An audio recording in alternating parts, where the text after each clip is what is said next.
Degree complete ಆಗಿದೆ. Degree complete ಆದಮೇಲೆ ಜಾಬ್ಗೋಸ್ಕರ search ಮಾಡ್ತಾ ಇದ್ದೀನಿ, ಆದರೆ ಇನ್ನೂ ಜಾಬ್ ಸಿಕ್ಕಿಲ್ಲ.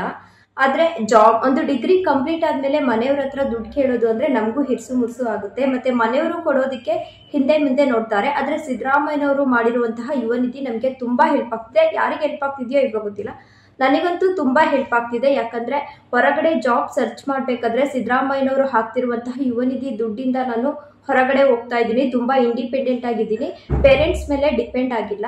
ಅದರಿಂದ ಸಿದ್ದರಾಮಯ್ಯನವರು ಹಾಕಿರುವಂತಹ ಯುವ ನಿಧಿ ನಂಗಂತೂ ತುಂಬಾನೇ ಹೆಲ್ಪ್ ಆಗ್ತಿದೆ.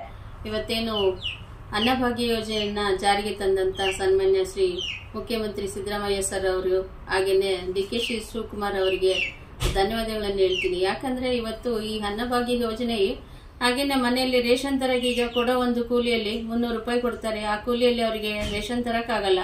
ಅಂಥದ್ರಲ್ಲಿ ಅಕ್ಕಿ ಕೊಡುವಂಥದ್ದು ಈ ಅನ್ನಭಾಗ್ಯ ಯೋಜನೆಯ ಅಕ್ಕಿ ನಿಲ್ಲಿಸಿದಾಗ್ಲಿಂದ 5 ಕೆಜಿ ಅಕ್ಕಿ ಈಗ ಕೊಡ್ತಾ ಇದ್ದಾರೆ. ಆದ್ರೆ ಅದರ ಜೊತೆಲಿ ಅವರಿಗೆ ದುಡ್ಡು ಸಹ ಹಾಕ್ತಾ ಇದ್ದಾರೆ. ಖಂಡಿತ ಈ ಯೋಜನೆ ಬಹಳಷ್ಟು ಉತ್ತಮವಾದ ಫಲಿತಾಂಶ ಕೊಡ್ತಾ ಇದೆ. ಅವರಿಗೆ ನಾನು ಖಂಡಿತ ತುಂಬ ಧನ್ಯವಾದಗಳನ್ನು ಹೇಳ್ತೀನಿ. ಶಕ್ತಿ ಯೋಜನೆ ಏನು ಕರ್ನಾಟಕ ಸರ್ಕಾರ ಇತ್ತೀಚೆಗೆ ಘೋಷಣೆ ಮಾಡಿದೆ, ಬಹಳ ಅದ್ಭುತ ಮತ್ತೆ ಕನಸಿನ ಯೋಜನೆ.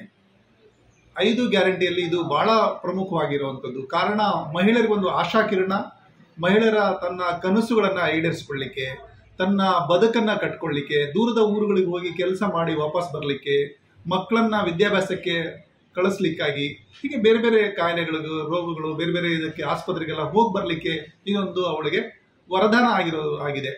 ಕರ್ನಾಟಕ ಘನ ಸರ್ಕಾರದ ಗೃಹಲಕ್ಷ್ಮಿ ಯೋಜನೆಯ ಮೂಲಕ ಮಾಸಿಕವಾಗಿ 2,000 ನೀಡುವುದರಿಂದ ಮಧ್ಯಮ ವರ್ಗದ ಬಡ ಜನರ ಕುಟುಂಬ ಸದೃಢವಾಗಿದೆ ಎಂದು ಹೇಳಲು ಹೆಮ್ಮೆ ಪಡುತ್ತೇನೆ.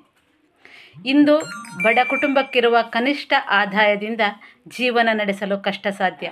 ಹಾಗೆ ಬಡ ಜನರ ಜೀವನಕ್ಕೆ ಭದ್ರತೆಯೂ ಇಲ್ಲದಾಗಿತ್ತು. ಮಾತ್ರವಲ್ಲ, ಹೆಣ್ಣು ಮಕ್ಕಳು ತಮ್ಮ ವೈಯಕ್ತಿಕ ಖರ್ಚಿಗೂ ಮನೆಯವರ ಮುಂದೆ ಕೈ ಚಾಚಬೇಕಿತ್ತು.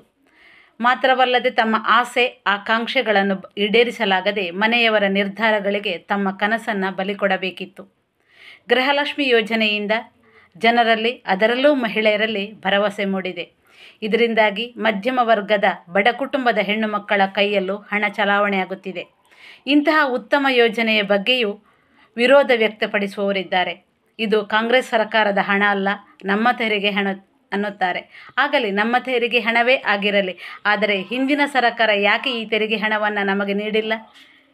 ದೇಶದ ಇತಿಹಾಸದಲ್ಲಿಯೇ ಮೊದಲ ಬಾರಿಗೆ ಇಂತಹ ಅಮೂಲ್ಯವಾದ ಯೋಜನೆ ಸಿದ್ದರಾಮಯ್ಯ ನೇತೃತ್ವದ ಸರ್ಕಾರ ಗೃಹಲಕ್ಷ್ಮಿ ಯೋಜನೆಯ ಮೂಲಕ ಮಹಿಳೆಯರ ಕೈ ಬಲಪಡಿಸಿದೆ ಎಂದು ಹೇಳಲು ಹೆಮ್ಮೆ ಪಡುತ್ತೇನೆ. ವಿದ್ಯುತ್ ಯೋಜನೆ, ಗೃಹಜ್ಯೋತಿ ಯೋಜನೆ, 200 ಯೂನಿಟ್ ಉಚಿತವಾಗಿ ಕೊಡುವಂಥ ಯೋಜನೆ ಇದೆಯಲ್ಲ, ನಿಜಕ್ಕೂ ವಿದ್ಯಾಭ್ಯಾಸ ಮಾಡುವಂಥ ಈ ಮಕ್ಕಳು, ಆಮೇಲೆ ಶೋಷಿತರ ಮಕ್ಕಳು, ದಲಿತ ಸಮುದಾಯ ಮಕ್ಕಳು ಅಥವಾ ದೀನರ ಮಕ್ಕಳು ಯಾರೇ ಆಗಿರಲಿ, ಈ ಬಡ ಜನರ ಮಕ್ಕಳಲ್ಲಿ ಮನೆಯಲ್ಲಿ ಕರೆಂಟ್ ಇದೆ, ಅವರು ಓದ್ತಾ ಇದ್ದಾರೆ ಅನ್ನೋದೇ ಭಾಳ ಶ್ರೇಷ್ಠವಾದಂಥ ಒಂದು ಯೋಜನೆ.